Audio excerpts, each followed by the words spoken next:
Good afternoon. We will now begin the TICAD9 JICA thematic event, Migration and Human Security in Africa. Thank you for your participation. My name is Tomomi Orita, Principal Research Fellow of the JICA Ogata Research Institute. Before beginning the seminar, we would like to remind everyone that this event will be broadcast in Japanese, English, and French via Zoom webinar. Please select your preferable language from the interpretation button at the bottom of the screen. First, we will hear opening remarks from the following individuals. Dr. Ako Muto, JICA Ogata Research Institute Specially Appointed Research Fellow. Dr. Saifuddin Adem, JICA Ogata Research Institute Research Fellow. The floor is yours, please. Thank you, Dr. Orita, for the introduction. Distinguished guests, ladies and gentlemen, it's a great pleasure to welcome you to this important event in Yokohama, where we have gathered to discuss the critical theme of human security and people on the move in sub-Saharan Africa. Yesterday, our Prime Minister proposed the Economic Region Initiative of Indian Ocean Africa. This initiative promotes further partnerships between Africa, Japan, and other countries across the Middle East and Asian Ocean. To accelerate such collaboration at various levels, the role of individuals who move between our two continents is indispensable, even in an increasingly digitalized world. Today's discussion will explore the complexity of human mobility in sub-Saharan Africa under the framework of a new research project launched by JICA Ogata Research Institute. Now, I would like to invite my colleague, Dr. Saifuddin Adem, who is actively involved in this project, to introduce the research initiative.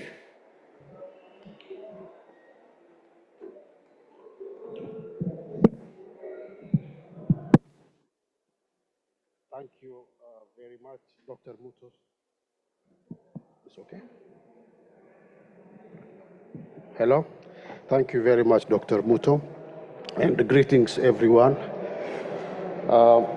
In the last 24 years, as you may know, there have been significant developments in human mobility worldwide.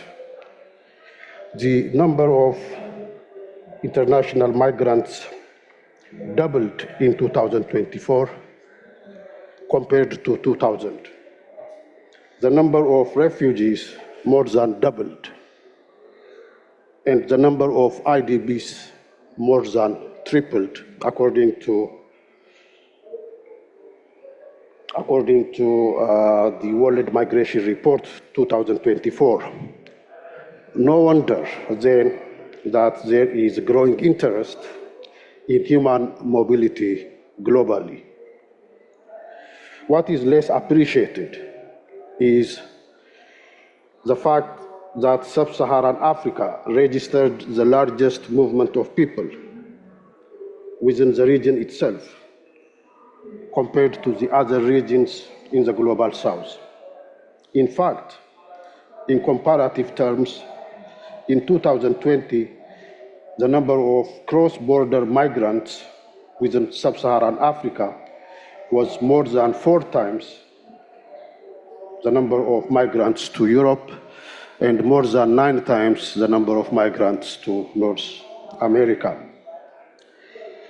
We use the 2019 IOM definition of a migrant as, quote, a person who moves away from his or her place of usual residence, whether within a country or across an international border, temporarily or permanently, and for a variety of reasons, end of quote. It was within this broad context that our project entitled Journeys for Human Security in Africa officially came into being in April 2025.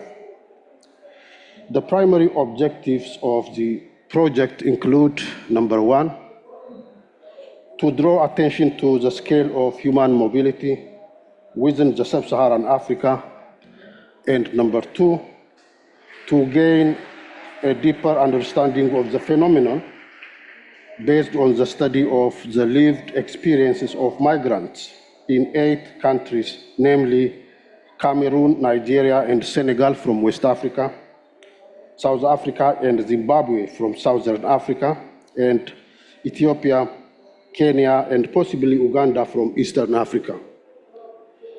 In the case of Ethiopia, we wish to look at the Ethiopian returnees from such Middle Eastern countries as Saudi Arabia and the UAE. From our point of view, there is a link between the acceleration of migration within sub-Saharan Africa and the stress and strains of human security. The concept of human security is defined as a reasonably acceptable guarantee for the survival, well-being, and the dignity of an individual. In closing, let me also mention that as part of this project, Dr. Muto and I are conducting research on African migrants in Japan with the support of an NGO called Africa Diaspora Network Japan. In our judgment, it makes perfect sense for an Ethiopian migrant in Japan, like me, to team up with a Japanese researcher like Dr. Muto. Such research is likely to add comparative depth to the larger project by establishing a connection between Japan via the Indian Ocean on the one hand and the Middle East and Africa on the other. I'll stop there. Thank you very much.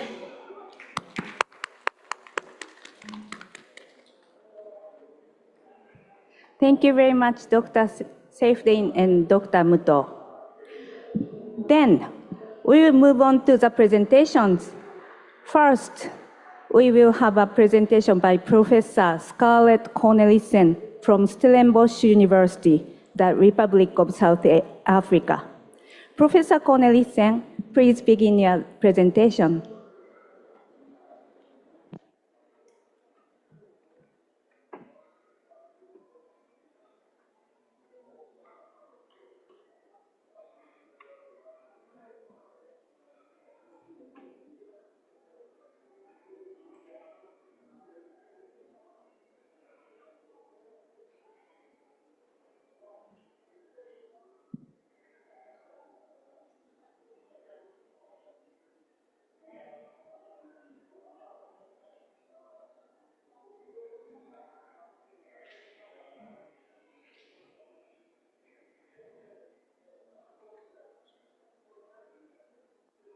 Well, microphone is not following our instruction, but could you wait for a while?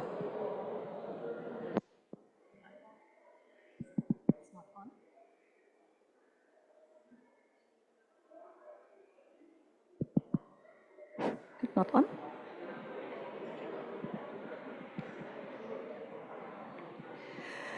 Good afternoon, everybody, and apologies for the slight delay and the technical issue there. And I'd like to start off by thanking JICA Ogata Institute for the kind invitation to be here today, but also for the invitation to be part of this important project on migration and human security in Africa. So my colleague, Professor Adem, has outlined the framework for the entire project and what the objectives are. But I think the main message from his contextualization is that we are in the era of global migration and that Africa, sub-Saharan Africa, is the epicenter of global migration. But importantly, while there's a lot of controversy oftentimes around African migration to Europe or to North America, most of the migration within sub-Saharan Africa is internal within the region.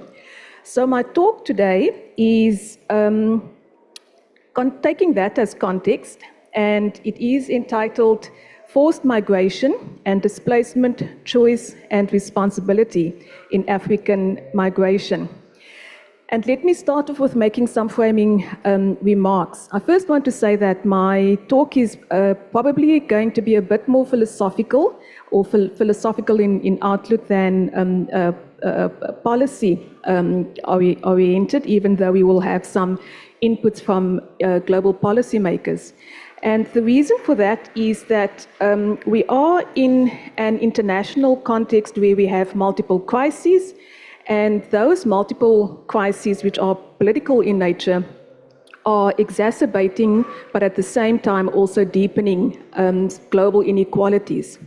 And secondly, we are in an era where it seems that we have moved away from, in global public policy, we have moved away from ethics and the question of normative questions, moral questions, and so forth.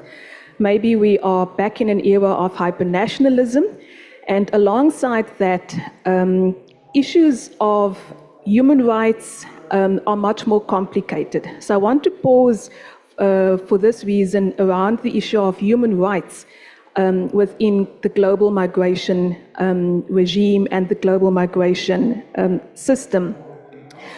So, as indicated, we are in an era of great, grand global mobility, but at the same time, mobility and human migration is not a new phenomenon. In fact, migration and human mobility is ingrained in the DNA of human society. So when we talk today about Africans on the move, Africans have been on the move for hundreds and thousands of years. Thanks to that, because of the origin of Homo sapiens in Africa, where we have migrated to and colonized other parts of the world. But migration, as indicated today, takes on a very specific meaning and political significance in the context of the interstate system or the Westphalian system. And that has to do with issues of national borders, nationalism, again, as I've indicated, but also of citizenship and so forth. So that's why we have to understand today's migration within this bigger political framework. Then also in sub-Saharan Africa, a big proportion of migration is of a forced nature. So there's two central questions or at the heart of my talk today. The first is around the question of choice, and I'll explain with the next slide why this question of choice, why I'm invoking this question of choice, because for me it links to questions of human rights. But what is choice in the context of forced migration or displacement? And then secondly, whose responsibility is it to ensure that migrants and migrants' rights towards choice and towards dignity are actually not only respected, but also given force to? So this is, as I've said, admittedly a much more philosophical kind of stance than you may see from the other presentations. So just definition here, forced migration involves the involuntary movement of a person or a community. In other words, there's an element of coercion that is involved in forced migration. And then also forced migration always carries with it elements of threats to the life and livelihood of persons. So by definition, forced migration, which as we've said is very characteristic of migration in the African continent, negates the element of choice. People don't have a choice for why they move from their place of residence, why they move to another country or another region of the world oftentimes. And it also negates the element, therefore, of human security. So Africa is a region which presents to us a paradox. It's at the forefront of internal displacement policy efforts. It has the biggest number of internally displaced persons, but it has also taken some significant proactive steps as a region to develop policy responses to try to address the IDP phenomenon on the African continent. Back in 2009 already, African Union member states adopted the Kampala Convention, which centers on the protection and assistance of internally displaced persons in Africa. But since 2009, so since the adoption of that important convention, however, the total number of internally displaced persons on the African continent has significantly increased. In other words, it has nearly tripled. So Africa does host the world's largest number of global internally displaced persons. The drivers of internal displacement on the African continent, we're quite familiar with it. Why do people flee their homes? Because of political instability, because of conflict, because of violence, because of disasters, climate disasters, and so forth, which means that IDPs on the African continent are caught in a cycle of vulnerability.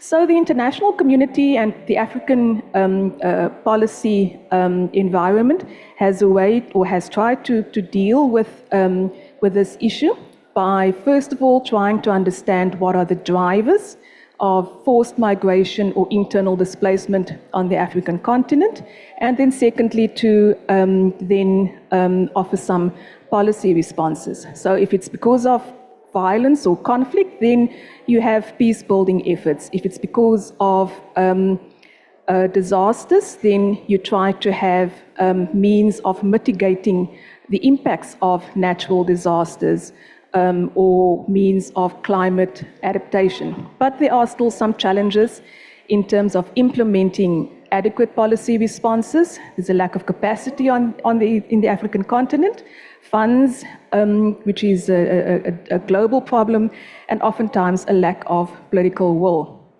But what of the element of choice in forced migration? So when we look at the level of the individual migrant, the level of the individual person, we understand the structural environment. But what is it that drives a person to take a big step to leave their place of residence? And what does that mean for how we as a global community respond to that aspect of human rights and of justice, really global justice? So this requires reflection on some philosophical matters related to global justice, human rights, the relationship between victims and others, and requires discussion of the matter of responsibility and duty within the international system. Comes down to the question of who owes what to whom, how far do agents' moral duties extend to others across national boundaries, and then what ought to be the role, morally speaking, of actors and agents within the international system, of the international organization, the Organization for International Migration, for example, the United Nations, other international organizations, and so forth.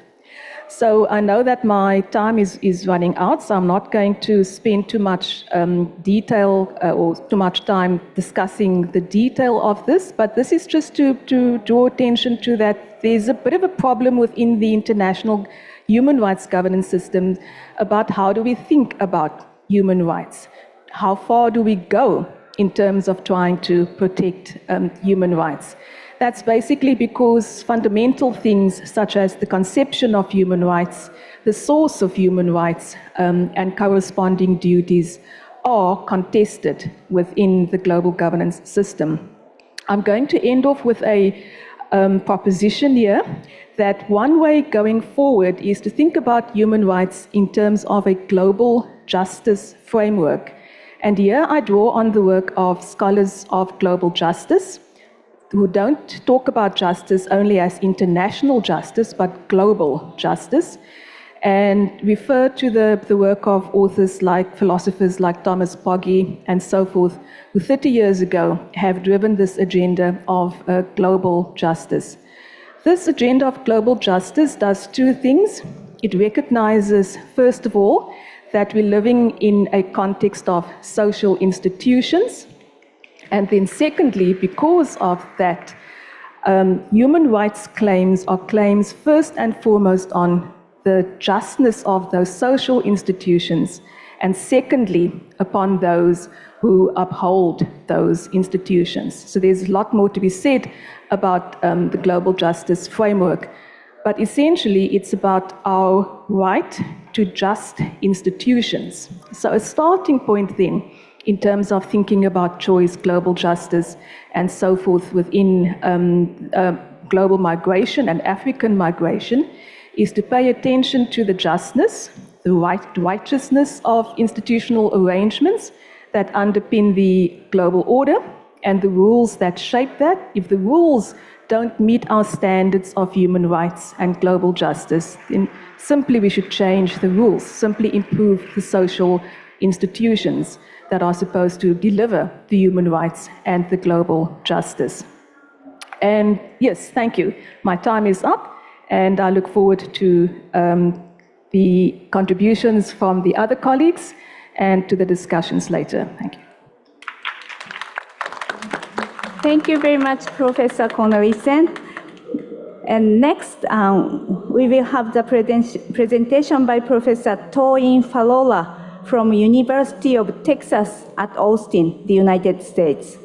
Professor Falola, please go ahead.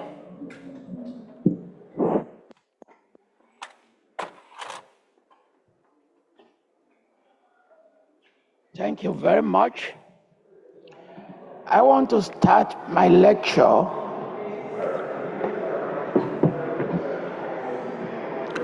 on 5 contradictions in understanding this topic.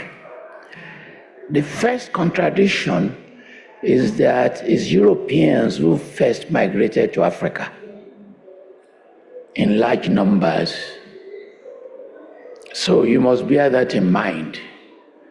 And they have to be reminded that when they call this a crisis, there are figures to demonstrate the large movements of Europeans to Angola, to Kenya, to Algeria, and to other places. That history, they no longer talk about it. Second, the contemporary migrations that we talk about, the main driver is also connected to Europe and to the United States.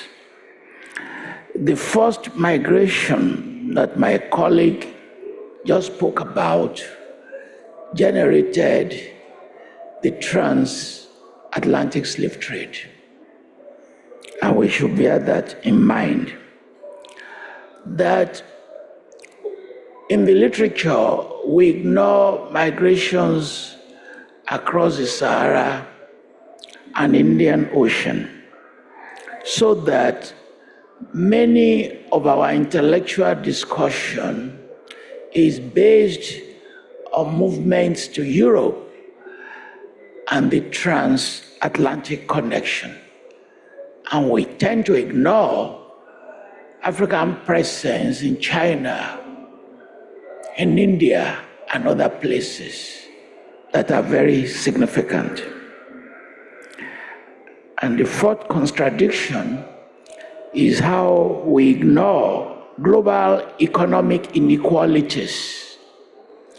And without talking about that, we cannot fully comprehend the significance of this topic. And a preliminary last point is the conversation around crisis. That framing migration as a crisis misses the point. Rather, we should frame it as an agency in geopolitics, as an agency in domestic politics. The rise of Trump, for instance, and the politics of the right in Europe is based on this topic. So there's a contradiction. On the one hand, you say that African immigrants are useless. On the other hand, they represent an agency in the politics of Europe and the United States. An agency is not irrelevant. If you interrogate contemporary politics in the US, you cannot dismiss that agency. And as an agency, it's tied to security issues, to issues of livelihood, to climate change, and certain things that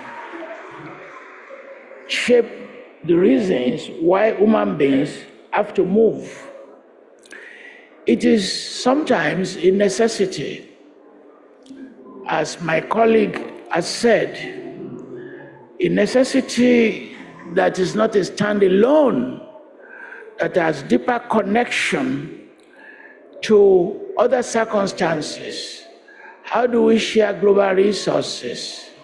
What is the impact of the forestry? What is the impact of climate change? What are the climatic shocks that force people to move? All these have been there historically in African history.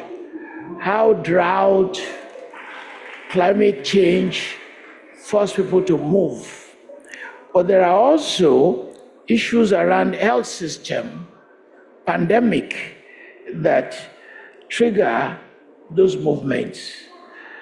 And as a necessity, you find it connected in historical roots, the movements of the Bantu to Southern Africa, the constant movements by pastoralists, transhumans, looking for grass to feed their animals, and some other issues that we tend to ignore, that you have to see it as an adaptive capacity in which human beings, given the circumstances of their lives and the climate they have to respond to, have to move. And in this move, they connect to larger politics, to host politics. How can we support migrants and host communities? Resilience at the point of origin, issues around development, investment in local livelihoods, investments in water systems. And there is a contradiction around this resilience. If you look at resource flow, world flow outside of Africa, we calculate it at 88 billion US dollars. If you leave that money there, you are strengthening resilience and reducing the number. We have to do social protection for human beings, social protections that will allow them to absorb shocks, and social protections that will allow them to put food on their table. Regular migration channels will remain in terms of the need for labor in some other countries. Seasonal workers will remain because of changing environment and agricultural cycles. There is very little you and I can do about that. And we cannot disconnect migration from policies, global policies, domestic policies, both in host societies and in Africa itself. Stakeholders, we need to change the frame of their minds and their thinking, and a conference and discussion like this provide opportunities to fully understand this subject. I've been writing on this topic, covering the centuries, the 19th century, 18th centuries, and contemporary, and reflecting on their complexities and intricacies. And today, we have to seek reforms, seek international support, collect more data on rights protection, and involve private sectors in terms of how to deal with this issue. And we have to bring in issues around human sympathy and empathy.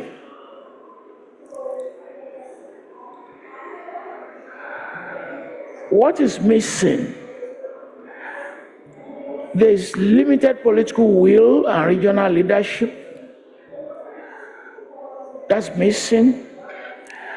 We have not included migrants in development planning in those countries, and we have not designed the appropriate politics in terms of how to manage this crisis.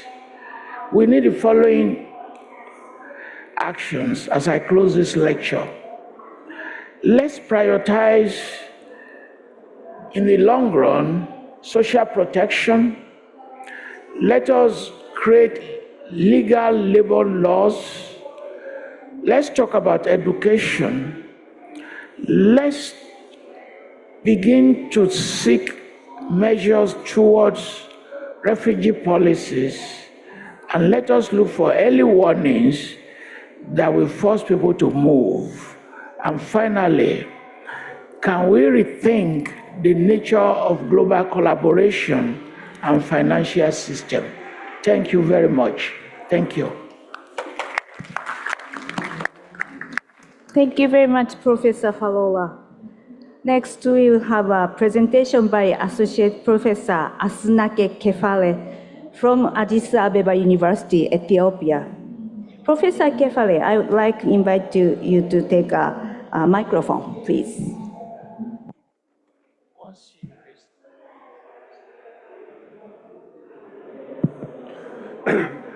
First, I would like to thank JICA Ogata Sadoka Research Institute for the invitation. Basically, the themes that I'm going to talk about were raised by the previous two speakers, but I'm going to give it an Ethiopian context. So what are the major challenges which make migration in the Ethiopian-African context much of a necessity than a choice? These include the following three factors. The first, structural drivers, climate change. In many localities in Ethiopia, we see recurrent drought. Climate change forces people to move from their locality. Sometimes some families arrange the migration of their household members to cope up with adversities of climate change. Conflict, because of ethnic violence, ongoing conflicts, a large number of people were displaced from their homes. Unfortunately, Ethiopia has been one of the countries with a large number of IDPs, close to 1 million. So violence has been one of the key drivers to migration, internal and external, and economic pressures. Ethiopia is the second most populous country in Africa, next to Nigeria, and it has a very useful population. The population under 15 is close to 45%, under 30 is close to 71%. So we have like what they call, the demographers call the use bulge. It could be a use dividend. It could be also, it could create also a lot of disadvantages. Urban use unemployment is very high. According to government statistics, close to 27% of young people in urban areas are unemployed. This is higher than the national average.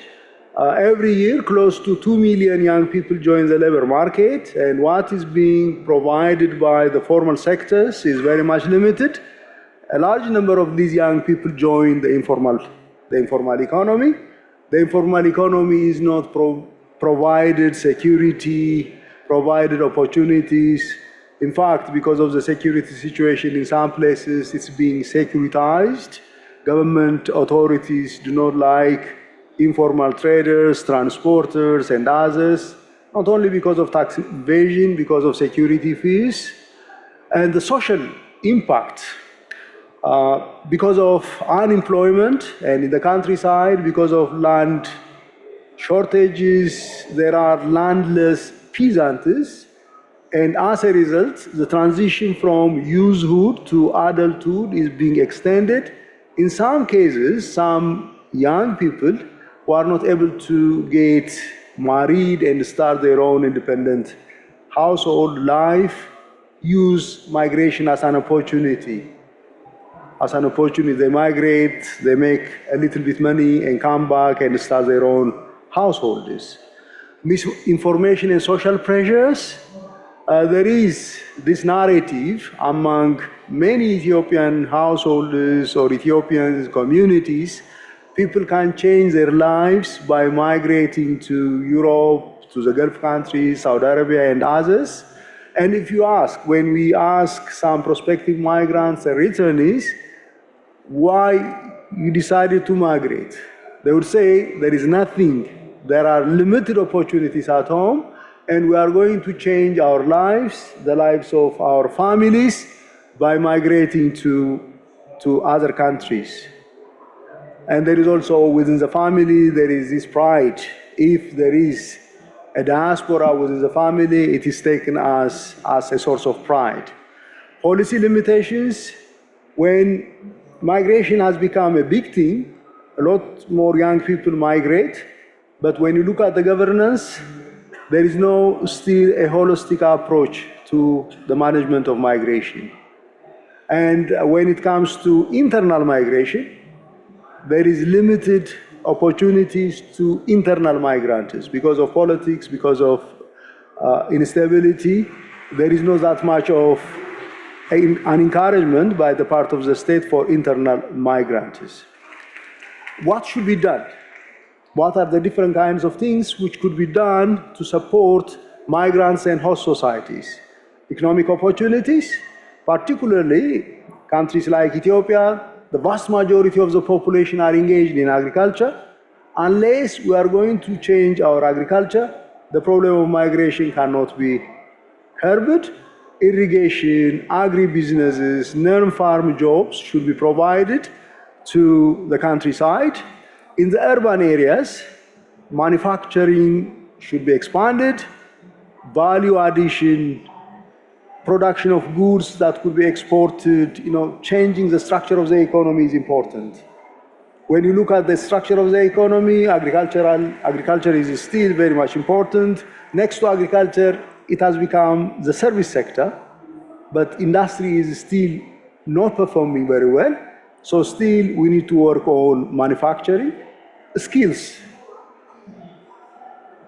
Skills should be provided to young people, but these skills should be aligned to market demands and even to the demands of recipient countries. Migration happens because there is also the need. In the Gulf countries, in the other countries, there is a need for the labor of young people. So if people are going to migrate, I think the Ethiopian government and its partners should work on skills, not only hard skills, soft skills, protection and pathways. I think there should be a concerted effort to avoid the myth people can change their lives by migrating out of the country. A lot of people suffer, a lot of people die because of the dangerous voyages they undergo to arrive at South Africa, to arrive at the Middle East, and also simplify legal pathways, expand bilateral labor agreements. The government of Ethiopia has entered into bilateral labor agreements with several countries, but still there is a need to expand and provide the training and expand legal pathways to regular migration. It's important to establish a unified migration agency with youth inputs. Remittances have become important source of income for families and also foreign exchange for the government of Ethiopia. So there should be an effort by the part of the Ethiopian government and its development partners to link remittances with small and medium enterprises and support returnees, particularly women, in terms of housing, land access. Holistic reintegration efforts have to be carried out, social integration, support civil society organizations, religious organizations working on migration, and also provide life skills, not only technical skills, in terms of financial literacy. Even if some of the migrant workers going to Saudi Arabia, the Gulf countries, make some money, their knowledge about finance, management of finance is very much limited. Critical thinking, resilience, these kinds of softer skills are important to migrants. What are the critical gaps? The critical gaps include the following. One is the agency of migrants, the agency of youth in the whole migration governance debate is overlooked. So young people's aspirations, why do they decide to travel, to migrate, and what they want to achieve need to be incorporated in the migration policy framework. How do they define success? These are some of the issues that should be included in migration policy debates. And there is limited research still. Even if the problem is big on the ground, the level of research data is limited, particularly looking at the experience of migrants themselves. How do they cope when they face adversities? Skills, improve technical and life skills. We did a lot of research about migration, youth aspirations. Once young people decide to migrate, they may even stop going to school. But the fact is, if they are going to have good skills, technical skills, plumbing, electricity, and others, they are going to compete in the labor market when they migrate. So I think it's very important to work on skills, technical and vocational skills, and also critical thinking, interpersonal communication, and others. And also provide them knowledge about their rights, when problems happen to them, where they are going to communicate to the authorities, diversify destination countries, and also promote safe and orderly migration, and address the systemic barriers. These are some of the critical gaps. To conclude, migration, as far as the structural factors are there, we cannot stop migration. The solution will be to introduce structures, policies for the better regulated management of migration. So the government of Ethiopia, its partners and others should work on expanding safe pathways the formalization of remittances, and also address the issue of gender, and work on migration-centered data, governance reforms, skills, and still, we don't have, as a country, a unified migration policy. It's important to adopt a unified migration policy and use inclusive policies of development, climate, and others. Thank you so much for your attention. Thank you very much, Professor Kefale.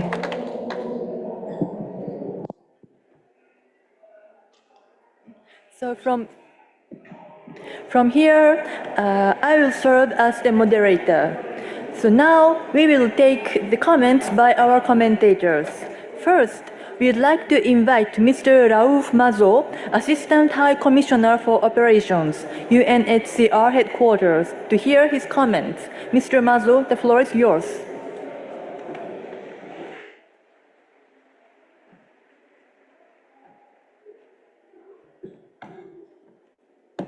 Thank you. Thank you very much.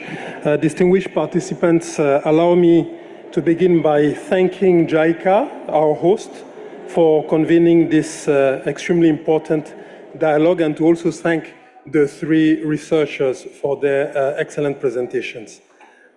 Displacement and migration and their links to individual and state security are defining issues and challenges of our time. While the manifestations, significance, and impact of these challenges are global, few regions illustrate them more vividly than Africa, a continent of resilience, economic opportunities, dynamic youth and innovation, but also a continent beset by conflict, instability, and climate fragility. Let me recall key data on displacement in Africa. The continent is home to 41 million forcibly displaced people, including more than 30 million internally displaced persons and over 10 million refugees and asylum seekers. This is about 1/3 of the global total. From Sudan to the Sahel, from the Eastern Democratic Republic of Congo to the Horn of Africa, new conflicts and all vulnerabilities converge. Instability, violence, climate hazards, and weak governance continue to uproot people from their homes.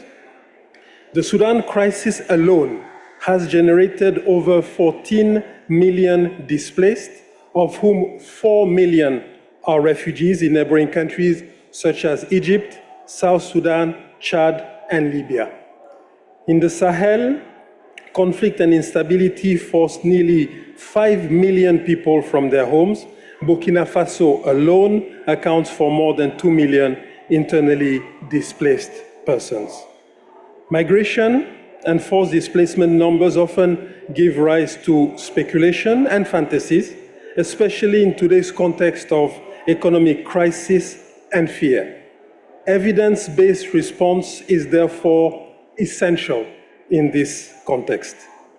While international attention often gravitates towards the arrival of refugees and migrants in Europe, the evidence, as we've heard from the researchers, tells us that most refugees from Africa remain on the continent, hosted with generosity by African states and communities, often in challenging conditions. And this is consistent with our global data, which shows that by the end of 2024, 67% of refugees were hosted in neighboring countries, often in communities that were themselves fragile. Similarly, economic migration within and between African countries far outpaces African migration towards other continents. As shown in the 2024 International Migrant Population Report of UNDESA, 86% of all international migrants in Africa originated from the same region. Turning to the three excellent presentations we've heard today, I would like to make the following observations. First, the studies conflate displacement and migration and the distinct situation of refugees and migrants. but it is important to stress that refugees are not migrants. Refugees are persons who had to flee their countries of origin or place of habitual residence and who need international protection because of feared persecution or a serious threat to their lives, physical integrity, or freedom as a result of persecution, armed conflict, violence, or serious public disorder. Refugees do not choose to flee. They cannot return to their country of origin for fear of serious harm. This is the big difference with migrants who can choose to leave or remain in their country of origin and who can go back to their country of origin. Second, the studies introduce a duality between choice and coercion in migration. In particular, one of the studies calls for making migration a choice by removing coercive push factors. This view can be discussed. The challenge of migration in today's world of fences, reinforced borders, and deep inequalities between countries and regions is a lack of safe, regular, and predictable pathways for labor, education, and other mobility schemes. This should be the focus of our global efforts of advocacy on migration. Expanding such pathways, especially for young people in Africa, would provide alternatives to dangerous journeys and will cut the business model of people traffickers and smugglers. Third, on the drivers of displacement and migration, it is essential not to view climate change as a standalone factor. Rather, climate change should be understood as a vulnerability multiplier that intersects with other factors such as conflict, governance challenges, and socioeconomic hardship, exacerbating the protection risks, triggering displacement for some and leading to decision to migrate for others. This critical clarification having been made, I would like to note that UNHCR acknowledges that in many contexts, refugees and migrants, despite their distinct statuses, use the same routes and face similar risks and challenges. To enhance the response in such a mixed movement context, UNHCR and IOM are promoting the route-based approach, which involves a set of comprehensive, targeted, and coordinated interventions to be taken by states, UN agencies, civil society partners, migrant and refugee organizations, and other stakeholders in countries of origin, asylum, transit, and destination. These interventions aim to reduce dangerous journeys, ensure the protection of rights, and offer effective alternative to restrictive measures. UNHCR is working very closely with IOM and other stakeholders to advance this approach, including on the routes from East and Horn of Africa and from West Africa towards the Mediterranean and Sea and Europe, but also the route towards South Africa.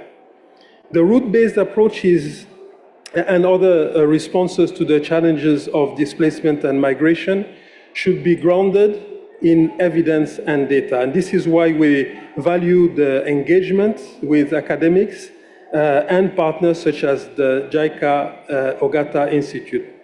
Together with the World Bank, UNHCR has set up a joint data center on forced displacement in 2019 to foster and produce quality socioeconomic data and analysis on population affected by forced displacement to improve development policy and humanitarian response.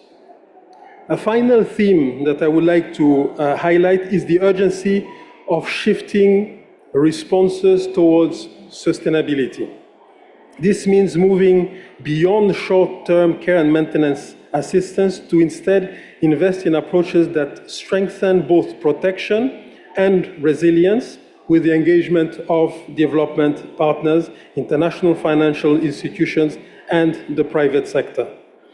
A sustainable approach is not only an instrument in the lives of those who have fled crisis, an investment, in the lives of those who have fled crisis, but also in the future stability, security, and prosperity of the societies in which they live. It demands forward thinking and cooperation. This is what UNHCR is doing, for example, with the government of Kenya through the landmark Shirika Plan to improve the lives of more than 830,000 refugees and asylum seekers and their host communities by transitioning the country's refugee camps into integrated settlements where refugees and local communities enjoy greater economic opportunities and access to improved health, education, and other services together. And as I conclude, I would like to stress that effective responses to the challenges of displacement and migration in Africa and elsewhere requires that we think out of the box.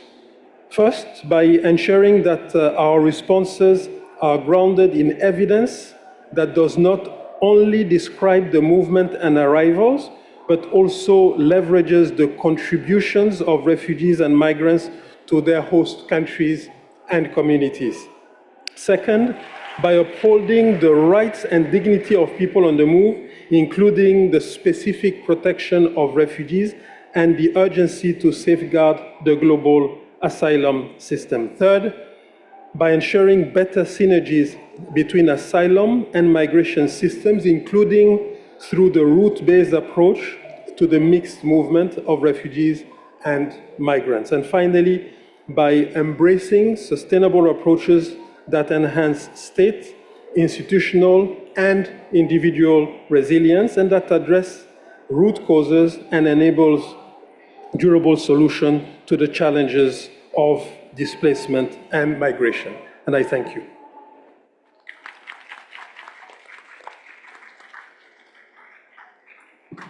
Thank you very much, Mr. Mazo, for your insightful and excellent comments.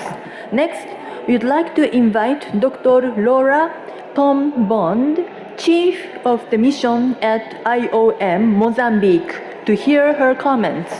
Dr. Tom Bond will be joining us online from Mozambique. Thank you, Dr. Tom Bond, for participating us in the early morning in Mozambique. So now the floor is yours. Thank you. Thank you so much for your introduction. Excellencias, distinguished colleagues, ladies and gentlemen, permit me to begin by thanking the JICA Ogata Sadako Research Institute for Peace and Development for organizing this very, very important side event and for inviting IOM to participate. Sadly, I can't be there with you in person, but with the advancement of technology, certainly I get to be there with you now, and I'm very grateful for that. I would like to congratulate Professor Scarlett Cornelissen, Toyin Falola, and Saki Kafala for their insightful contributions, and I would also like to thank Mr. Ralph Mazou for his invaluable remarks today. In my comments today, I will reflect briefly on the three presentations we have heard, and then I will share perspectives on the intersection of migration and human security in Mozambique, highlighting opportunities for action. Thank you for all of the compelling presentations today. They were compelling and they force us to pause and to think. I will begin with Professor Cornelissen. Thank you for starting this conversation with your presentation from more of a philosophical perspective. This grounds us in the conversation that we're having today. Particularly your reflections on ethical dimensions of forced migration and the concept of choice that you highlighted so well today are particularly relevant for the context of Mozambique. In our context here, at a country level, very few people migrate out of genuine choice. Most move due to conflict, climate shocks, disasters, or economic necessity. This is why IOM continues to emphasize shared responsibility and inclusive institutions in line with the Global Compact for Migration. Next, Professor Falola. Thank you so much for your presentation. And at the beginning of your presentation, you highlighted the contradictions. This is an important reminder for all of us. I want to point out, though, one particular aspect that you talked about so well, and I strongly agree with your point on migration is rarely purely voluntarily or forced. It is shaped by multiple pressures, variables, and other aspirations. You also spoke about intra-African mobility is on the rise. I think many of the panelists and the speakers spoke about this, with more Africans moving within the continent than outside it. Migration inclusion in development policies and processes is critical. Migration has the power to transform lives and economies, but only if it is safe and regular pathways are created. IOM's Director General, Amy Pope, often speaks about how we can harness migration for development. Finally, Professor Kafali, you highlighted so many important aspects of the gaps, but also where we can and where we need to do more, what action we need to take. I will hone in, though, into your discussion on and your comments on social networks and the diaspora are very important. They can reduce risks, but they can also spread misinformation that fuels insecurity. I think you talked a little bit about this in your examples on Ethiopia. Your call for youth inclusive policies and regional cooperation resonates with the Mozambican context and the Mozambican situation. Again, as I mentioned before, the Global Compact for Migration provides a platform to advance precisely these types of responses. Now, moving to Mozambique. Mozambique is a vivid example of the intersection between migration and human security. Conflict and climate shocks overlap here in Mozambique, forcing communities into repeated cycles of displacement. For example, since 2019, Mozambique has experienced more than 7 cyclones and tropical storms. Since December of 2024, 3 cyclones have struck the north of Mozambique. In the past month alone, over 57,000 people were newly displaced in the northern province of Mozambique named Cabo Delgado. Today in Mozambique, more than 1.3 million people across the country are in need of assistance. Migration in Mozambique also takes on other forms. We have circular labor migration between Mozambique and South Africa. This sustains families through remittance. We also have irregular flows along the Southern African route, which I think my colleague from HCR also mentioned, and exposes migrants to grave dangers, including trafficking and inhumane treatment. At the same time, we also have rural to urban migration in Mozambique, and this is accelerating. This is driven by aspects of poverty and lack of opportunities across the country, but particularly in northern Mozambique. This widens inequality and places additional pressure on already fragile services, systems in urban areas. All of these patterns that I talked about directly affect human security. Conflict and disasters undermine food security, undermine access to livelihoods, as well as access to health and social protection. Along the southern route, migrants are deprived of their basic needs. They're locked, sometimes in safe houses. They're transported in unsafe conditions and subjected to detention and deportation. Migration challenges and human security challenges are inseparable. I'd like to take a moment in this context of the TICAD to highlight a very strong cooperation between Japan and IOM. With the support of the government of Japan, IOM is working to address these challenges in practical and concrete ways. In one area in northern Mozambique, in the province of Cabo Delgado, in a community called Macimba de Praia, a Japanese-funded project rehabilitated a key fish market. It supported youth and women in fishing-based livelihoods and trained over 100 law enforcement officers in community policing. This project improved the trust, the social cohesion between the community and law enforcement police. directly benefiting more than 3,000 people, strengthening resilience in an area affected by both conflict and displacement. This experience shows that migration, security, and development can reinforce each other, delivering tangible benefits for stability and peace. I know my time is coming to an end, so let me close by mentioning that IOM remains committed to working with governments, partners, and communities to transform migration into a driver of resilience, stability, and human security. TICAD could not come at a more timely and important moment, and I'd like to highlight Japan's strong partnership with Mozambique and to reaffirm IOM's our collective responsibility to protect the dignity and reduce vulnerability. Thank you very much.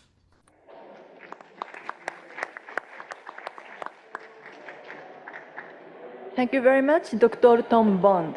It's really nice opportunity to have both IOM dealing with voluntary migration and also UNHCR dealing with the forcibly displaced persons. So now next, we'd like to invite Professor Yoichi Mine, Executive Director, JICA Ogata Research Institute, to hear his comments. Professor Mine, the floor is yours.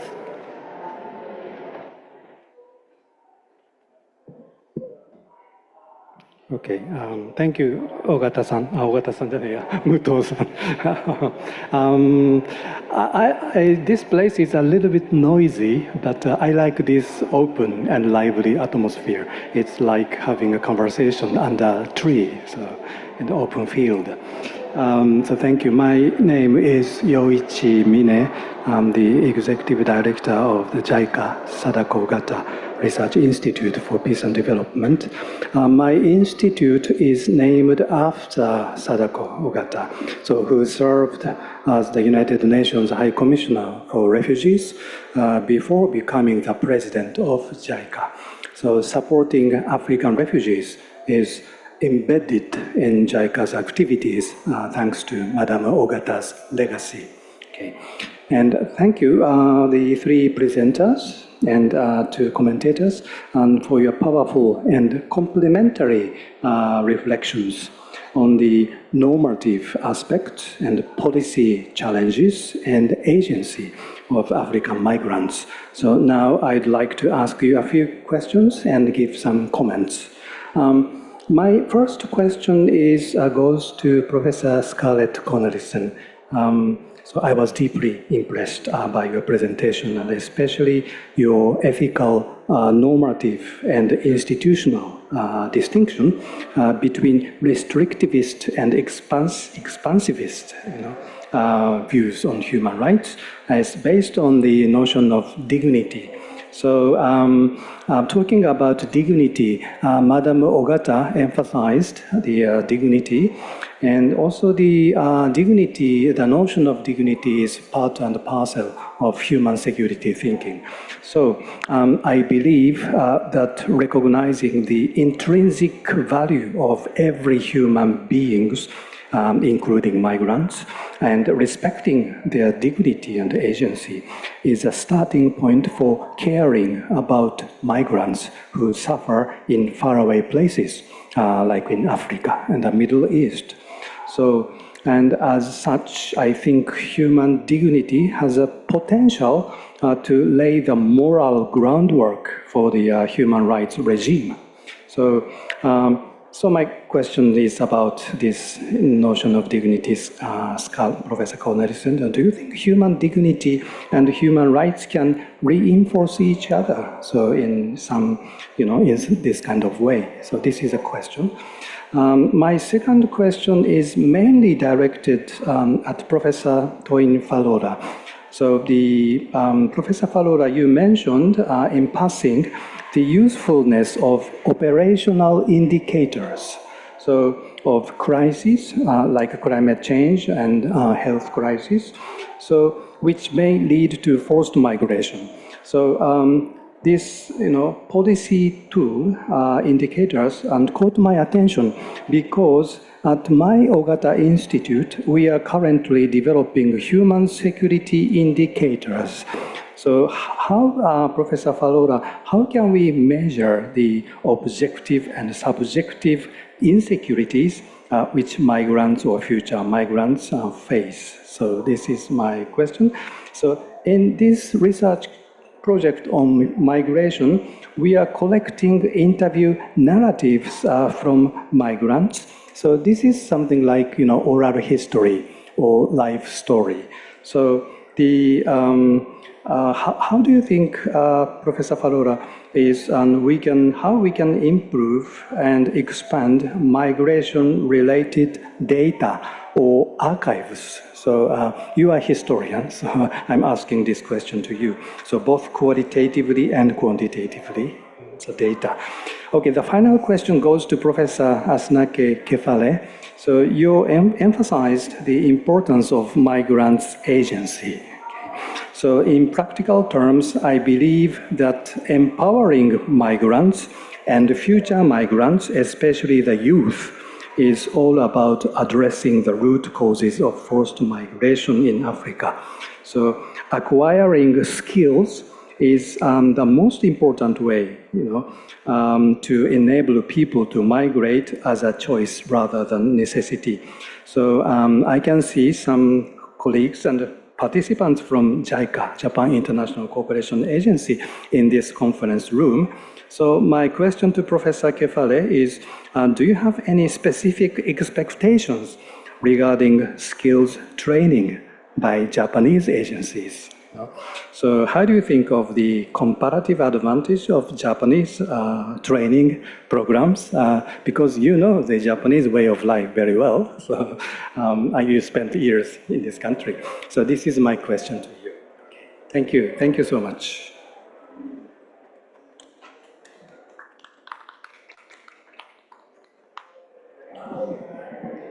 Thank you very much, Professor Mine, for your excellent inputs. So now, before we get the reflections from the presenters, considering the time remaining, I would like to open the floor to the audience who are joining in person, if you have any questions or comment. So if any of you have any question or comments, please kindly raise your hands, and when we acknowledge you, please state your name and affiliation before raising your questions.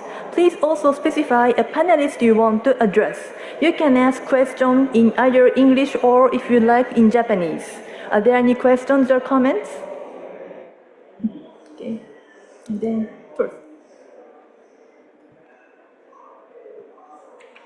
Thank you very much, and I appreciate all the presenters for their excellent presentation. Most of the times we talk about migration, it's about Africans moving outside of Africa.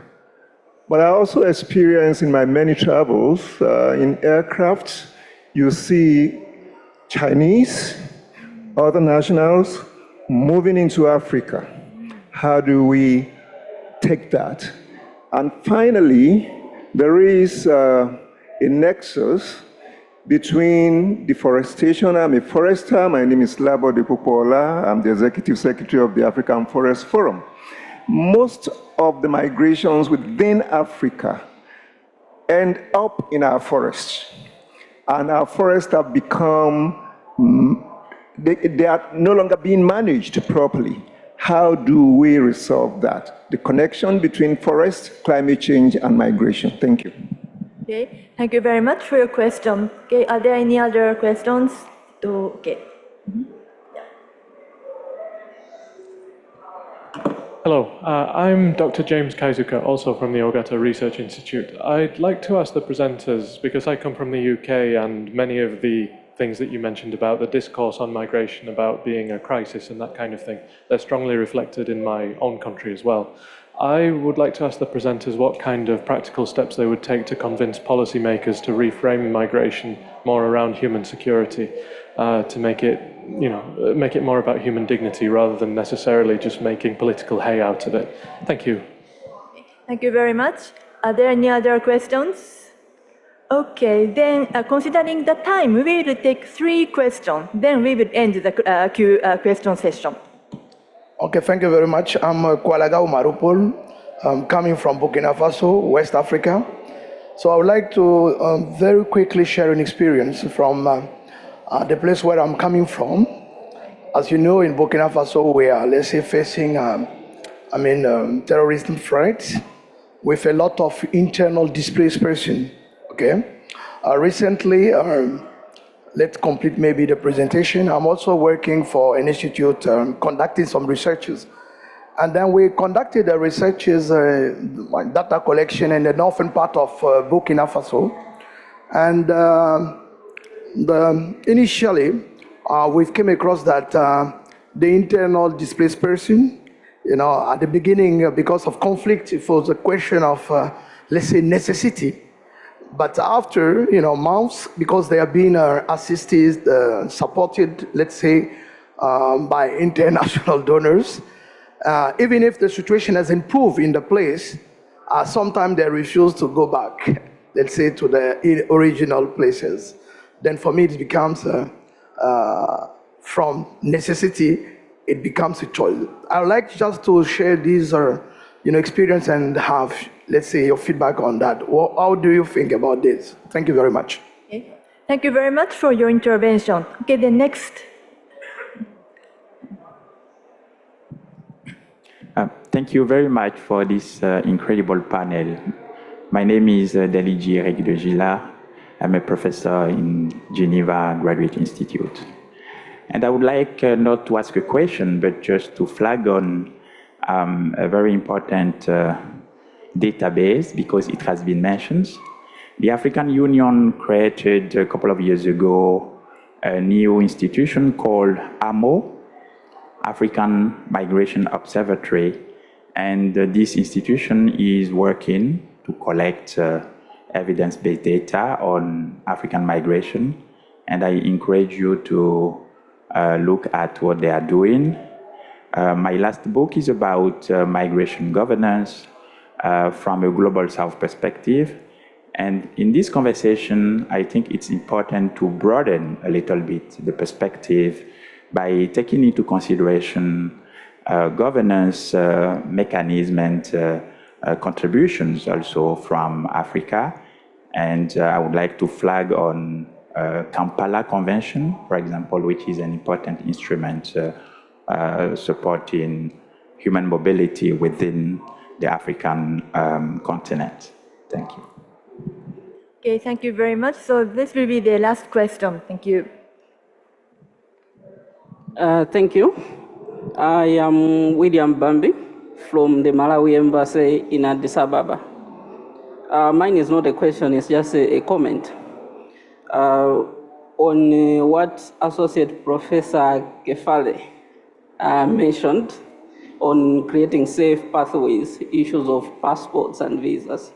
I also wanted to add that the African Union has a protocol on free movement of persons on the right of residence. Only 4 countries have ratified it. Others just signed it. It's not yet operational. So this is one of the areas where countries could be encouraged to ratify that. But there are security concerns in ratifying it. So perhaps also they should collaborate bilaterally and regionally and at continental level to address these concerns and ratify this protocol. I thank you. Okay. Thank you very much. So now we would like to get the reflections from the presenters. So Professor Cornelissen, would you please? Thank you very much. I would like to thank the persons who presented the comments for really very perceptive and excellent comments. So from our colleague from UNHCR, I learned that it is very important to have conceptual clarification and conceptual clarity, because the causes but also the responses to different types of categories of migrants, whether it's a migrant or whether it's a refugee, those approaches differ and the responses out of necessity differ. To the a colleague from the international, from IOM in Mozambique. Thank you very much for your really insightful set of comments and for setting out for us the context of Mozambique. I appreciated especially two points that you made. The first, that human rights and human security and migration security, that they entwine, and that one needs to look at things holistically. And then I appreciated your concluding point, which was about maybe considering migration as a driver of stability and of human security. In other words, inverting the normal negative viewpoint on migration.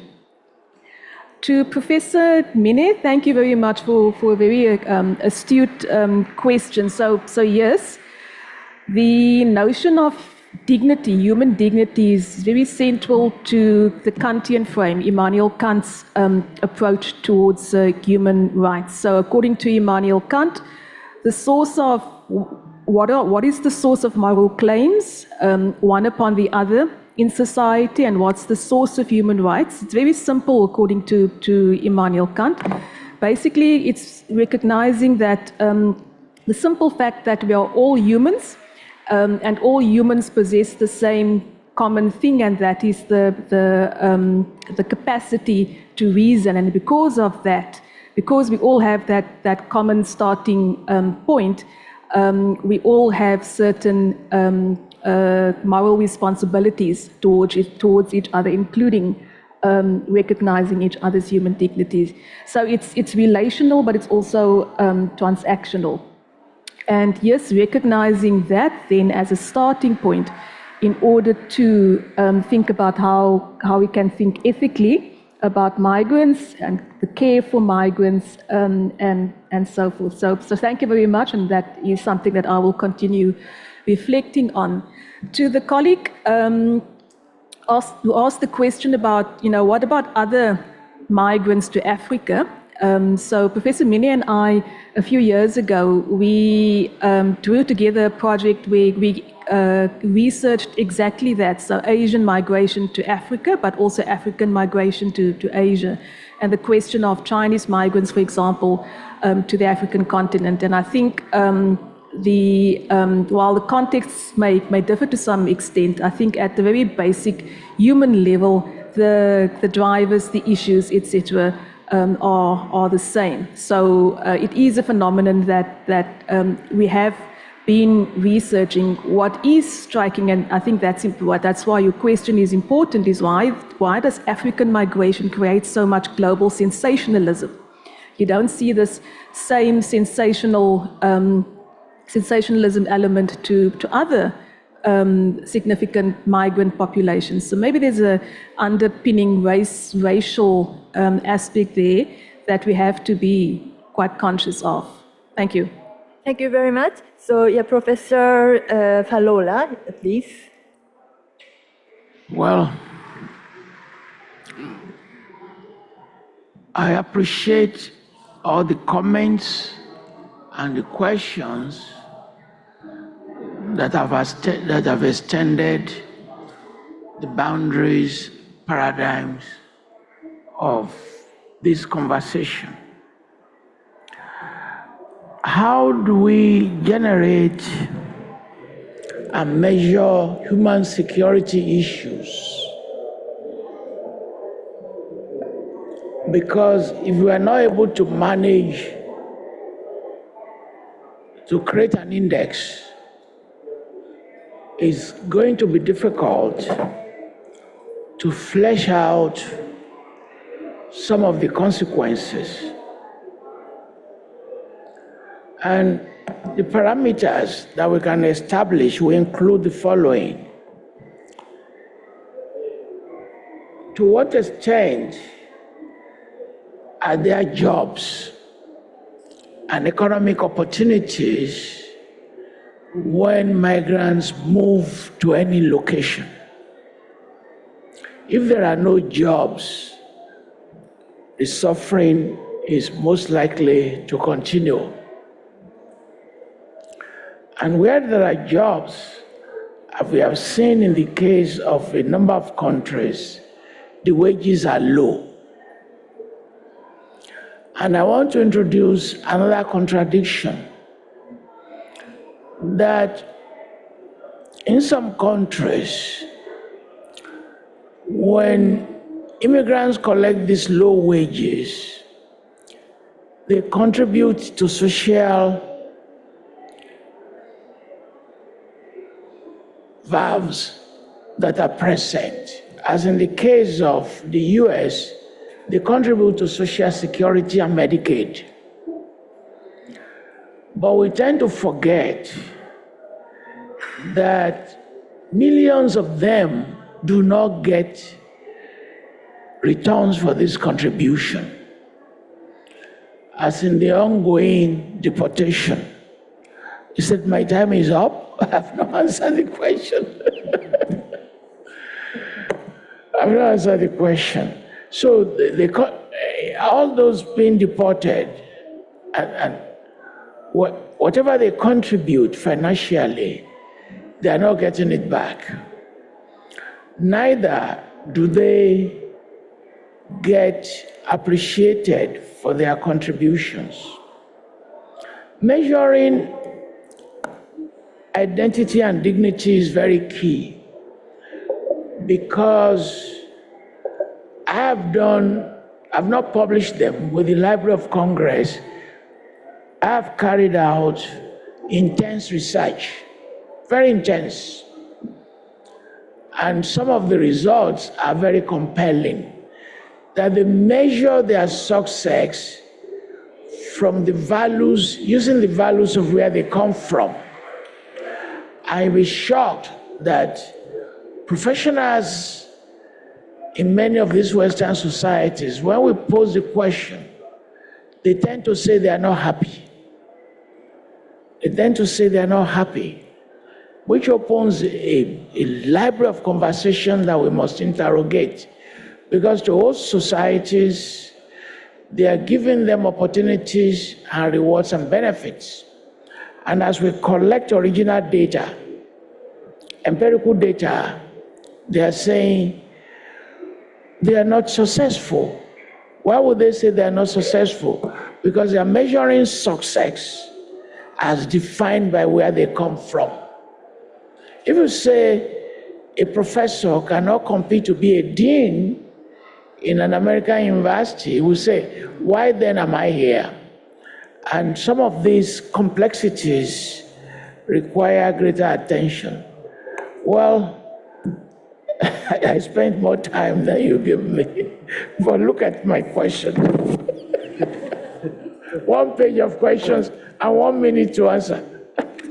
Thank you. Okay, thank you very much, Dr. Falula, to try to respond very comprehensively. We really appreciate your effort to do so. So, yes, please, Professor Kefale, please. Thank you so much. There were many questions and comments. So in the interest of time, I'm going to make my intervention short. Mr. Raouf was mentioning the necessity of making distinction between migrants and refugees. But in the migration scholarship, we usually tend to differ, because the definition who is a migrant, who is a refugee could be very much legalistic. Regular, we tend to use regular kind of migration, because governments usually criminalize those who migrate without having the papers. And because of the politics, the rise of right-wing politics, even those countries who used to be friendly to refugees are no more accepting even those who migrate because of genuine fears. So we understand the distinction, but we tend to avoid this distinction. You are right, climate can by itself would not lead to migration. A combination of many factors: governance, climate, conflict. Many of these places where the hotspots of migration, you see climate change adversities, as well as violence, as well as poor governance. My colleague from Mozambique, you are right, the Global Compact could be used successfully to manage all these issues, but the knowledge about the Global Compact within the countries at the grassroots level is very much limited. And also, the compact has this notion, shared responsibility by the countries of the global north and the global south. But so far, what we are looking at, the global north is trying to abdicate the responsibilities, right? Legal pathways are getting very much limited. Getting a Schengen visa for scholars in Africa is very much difficult. I was supposed to travel to Norway to finalize a research project on deportation. I was denied a Schengen visa, even if I lived for several years in the Schengen zone. So the moment legal pathways to migration are limited, people are going to resort to irregular migration. So I don't think countries of the global north are taking their responsibility seriously. Professor Mine raised a very important question. What kinds of skills Japanese agencies, JICA and others could provide to the youth in Africa? So far the model with regard to youth unemployment in Ethiopia has been unemployed, untrained young people are given short training, they are given loans, they are going to start small companies, they are expected to become successful, profitable. These people do not have any experience in the market, in the business. After a few years, after a year, many of these companies small businesses get bankrupted.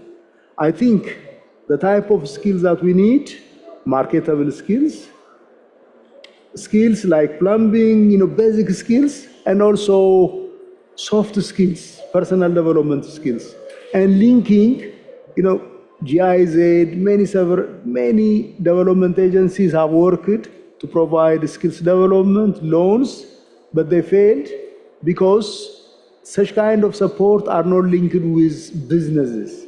If JICA is going to develop a program, they need to work with existing small and medium enterprises, provide them skills, training, some support, so that they will be able to hire young, unemployed people.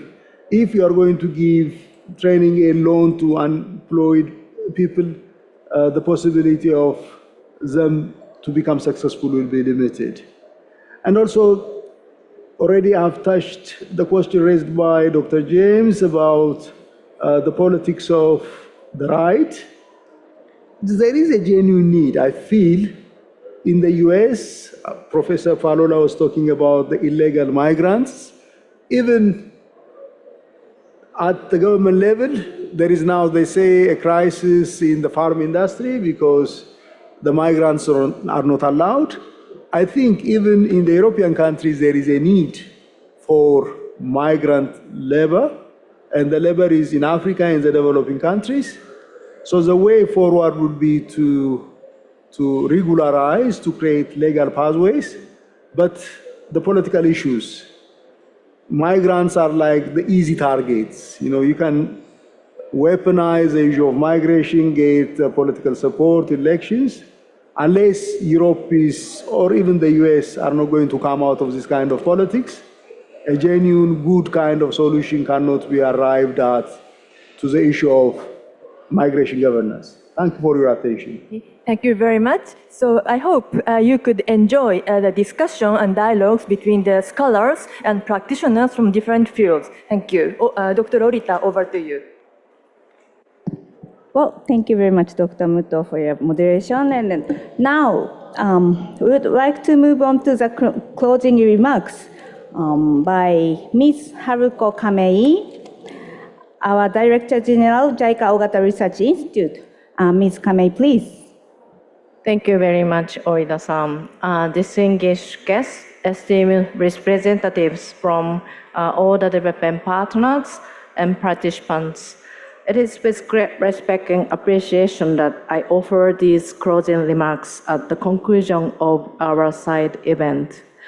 Based on the core value of human security, we have engaged in a profound and timely discussion on what is required to transform human mobility from a necessity into a matter of individual choice.